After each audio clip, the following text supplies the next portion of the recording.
For me, it was just finding that narrative to talk about the shared goals. And that was hard because I know police don't want to arrest the wrong person, right? We don't want them to arrest the wrong person because that means the real person is still out there. And so you never want that to happen. So how do you talk about that in a way that it shares the values? And we can talk about, well, how do we prevent that from happening? How do we prevent wrongful convictions? How do you prevent wrongful arrests? And that's how you work towards a goal, because you're saying, I know you don't want that.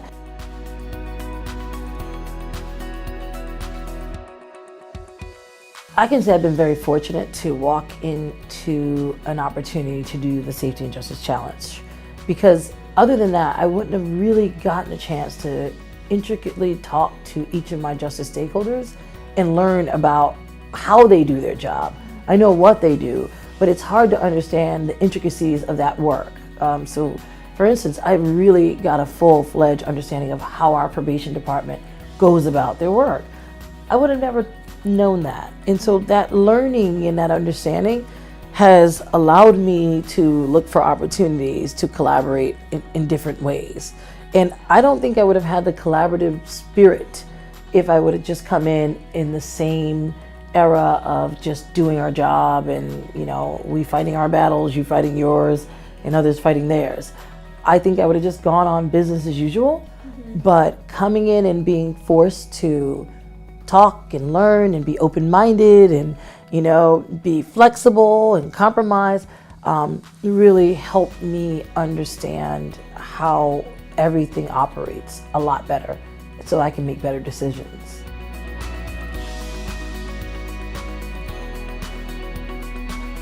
So we're working with law enforcement on a number of things. We have a person planted at the police station working with the people who are arrested, trying to kind of calm them down and get information from them that we wouldn't ordinarily get through our regular process. Now the crazy part is that the police chief called me and praised the fact that we have someone there, because he said it helps him keep people, you know, more calm, and they're not like, you know, extra anxious. You know, when you get arrested, that's a really anxiety-ridden time. And without our social work person there, they would have a really hard time getting people through a process. And they said our social worker has helped them tremendously. That was a weird partnership right there, because we only did it to get more information for our representation at arraignment and bail advocacy. Wow. But then when the police were saying, hey, no, this is really helpful, we're like, okay, we can put more in. And they're receptive to that. That was odd to me. We had another partnership with our city council where, you know, those are the budget holders, right? Why did we never think to collaborate with city council to explain to them how we can help improve the quality of life of their constituents? You know, they never looked at our services as helping solve problems. They looked at our services as representing people who did bad stuff. And it was a necessity because the Constitution required it. But now they're seeing how it's a necessity because it's a value to their city. It's a value that we bring that understands the criminal justice system so well that we can bring solutions as to how to stop those cycles. Our prison commissioner, she has been tremendous with us. I never really understood how much a prison commissioner does not want a jail, overcrowded jails, right? It's a burden and it's a hassle, and it's actually, it's kind of like, it can be negligent in a lot of ways. And it's you know, lawsuits waiting to happen. And so she is working with me to help clear out this prison population, and she brings things to my attention that I would not see, I would not understand. She's allowed us to have space in the jail to do informationals, and it's been amazing with her. And then of course our DA, which is kind of unique. We have definitely a new DA, and he was a public defender and a civil rights defense lawyer turned DA. And so this has been, I don't even know the word to describe it. It's just been like weird that the DA and I are on lockstep on a lot of policy initiatives, right? And we always say, you know, we work things out in the boardroom, we fight in the courtroom. And because that's how it goes.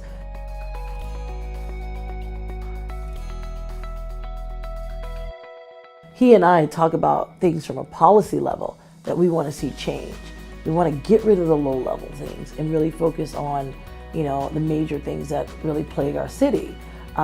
Because when both sides are overburdened, you're not really being able to deliver justice. And he wants to reduce his caseloads just as much as we do. So that's going to require us kind of giving him the ammunition to make the decision to keep people out.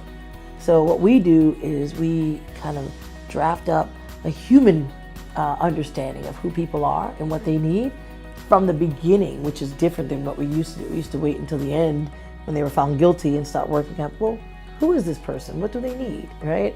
We're doing this now in the beginning so that the DA can make smarter decisions as to how to proceed. And when they're able to kind of take people out of the system altogether, then we reduce our caseloads, and then we are able to work on those cases that need strong defenses, or like he thinks his lawyers need, strong, advocacy for victims.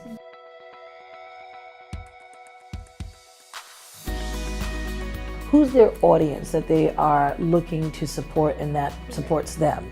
And then you got to see, okay, well, if those are who they're working for, how do I bring information that actually helps them with their constituent base, So that research has to go in before you sit in at any meeting, because you got to start to understand where you can meet at the crossroads. And I would say you have to have a lot of patience and a very open mind, because things are said that you just totally disagree with. Philosophically, that is just not the way you think, that's not the way you're wired. And you got to take a step back and say, all right, but I do have a goal to reach. So how do I do that with this person who's philosophically, we are not aligned, right? Well, what are we aligned in? Well, we may be aligned in understanding that our system is overburdened and overworked. So how do we work to get things out of the system? Whether or not we agree that, say for instance, I was working with a DA who thinks marijuana is still a really, really dangerous drug. And I don't. I think that we've seen a lot of information, science, and research that says marijuana is not the drug of the century. And so we don't need to prosecute people like they are hardened criminals. Right. But he believed that it is, and he wanted to still prosecute. I said, well, why don't we do this? Why don't we look for ways to teach about the drug? And in that, I knew that he would be educating himself. So I brought in police, and police were like, I don't get calls for people that are on marijuana.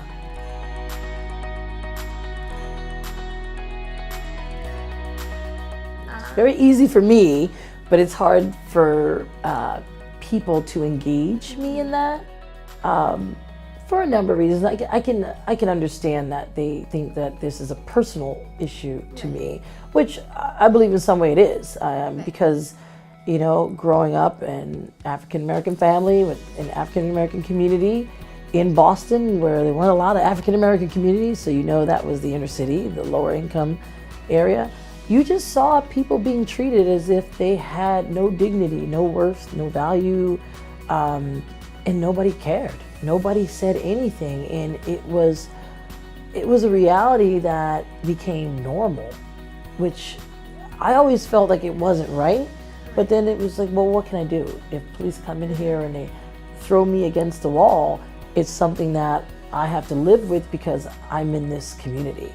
Right. Not that I'm a criminal or dangerous, but it's something that pulled at your heartstrings after a while, because you're like, I can say something about this. I don't know who will listen right now, but like everything else that happened, you may not see it in your lifetime, but the work you do while you're here will help make an impact later.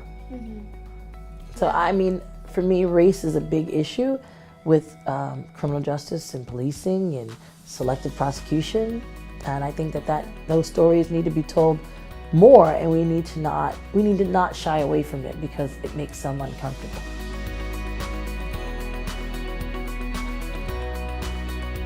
Believe it or not, there's this interesting effort, right, that allows us to look at race through an algorithm. So we're looking at, through the MacArthur Foundation, Safety and Justice Challenge, we're looking at bail reform. And the way they were going to effectuate bail reform was by using a risk assessment tool. So, I had never really understood what goes into a risk assessment tool. And this was the first time I had to examine, well, who creates this tool what information do they use? And I guess what's their philosophy on like how this should be effectuated? So we had a chance to interview the developer. And I say interview where I had gotten an opportunity to work with city council, and I said, hey, we may need a public hearing with this developer to really talk about a new way to determine who should be in jail and who shouldn't for bail purposes.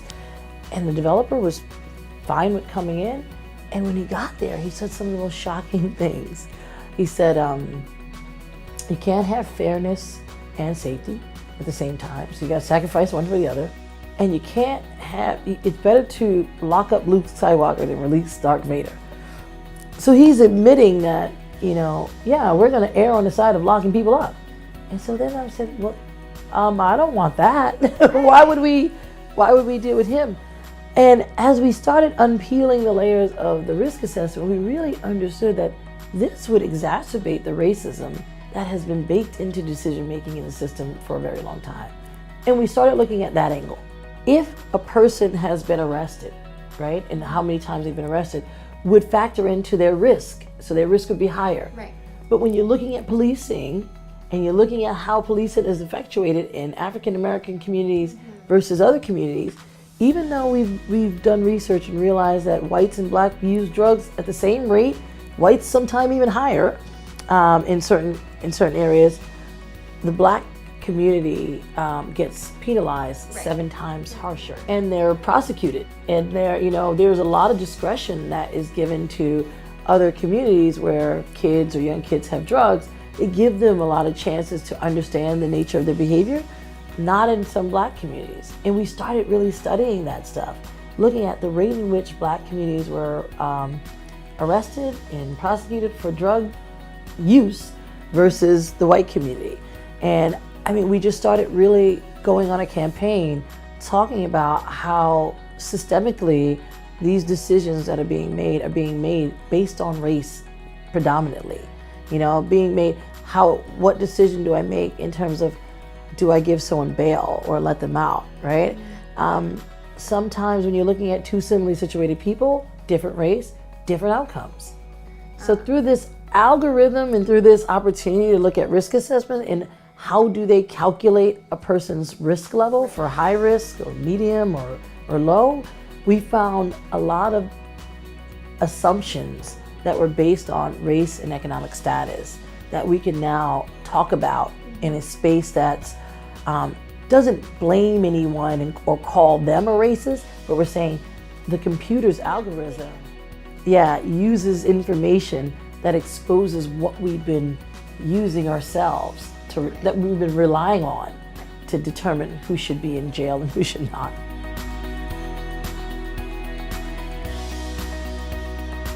But I think as public defenders, it just wasn't our role. We're like lawyers and trial lawyers. We didn't go to school to study mathematics and science.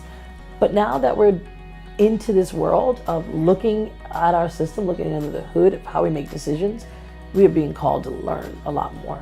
I was recently asked to describe what we do and why we do it. And I said, our role is to identify the threats to our clients and the communities they come from. And those threats are no longer just in the courtrooms, right? Those threats can come in the form of a policy or an algorithm or just lack of transparency. And so as insiders, it is our job to identify those threats and work to fight against them and reduce them.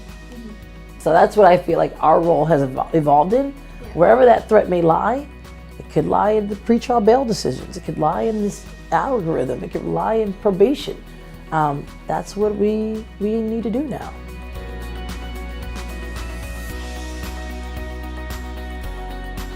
So through the MacArthur Safety and Justice Challenge, Philadelphia has met its goals, and we're leading this challenge. We have reduced our prison population by 37%. And we haven't seen riots or, people just going into people's houses. We haven't seen a huge spike in crime because we don't rely on our jails as the first opportunity to address someone's issues anymore. We've come up with so many different strategic plans to deal with, lower level offenses or mental health or whatever it is.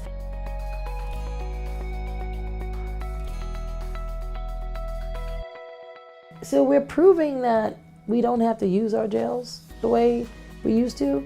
Let's use them for what they were designed, which is to protect the public from true public safety threats. And there are some people that do have to go to jail. But we were using it for everybody that came into our system, you know, through bail determinations, through whatever it is.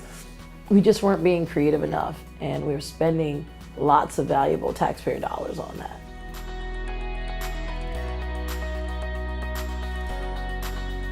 I hope that we stay strong on our morals, on our vision, and say, you know what, despite the fact that we had one headline, we're not going to reverse everything we did, because that is what happens a lot. You get the Willie Horton effect, right?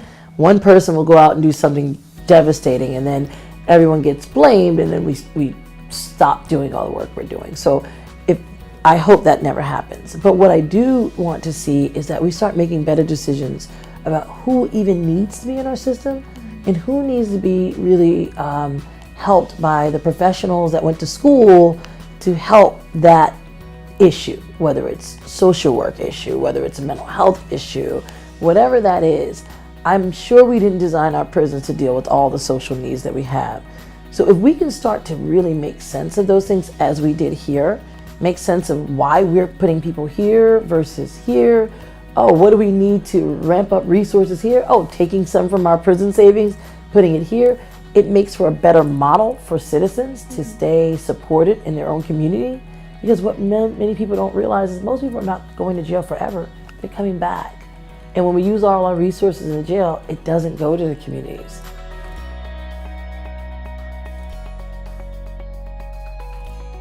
We need to shrink our system. Our system has expanded so far. It's a big net, and it's kind of caught so much in it that it doesn't need to have. And we're now ripping the net open and shaking out the things that don't need to be there. And that is the whole goal. We have to really look at this opportunity and say, okay, if people are better off by not coming here and they're not committing more dangerous crimes, why did we stick them in the first place?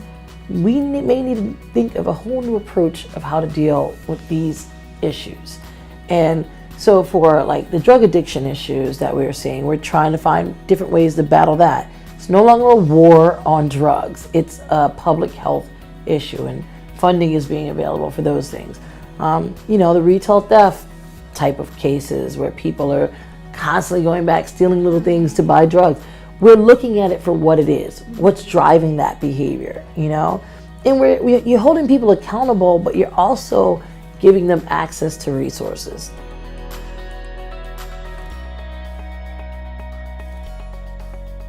You know, we have been going out to the communities and talking to them about their responsibility as well, because, you know, we're working really hard inside the system, but we need people to make right choices, make the right decisions, and really pay it forward. That's our campaign, Pay It Forward.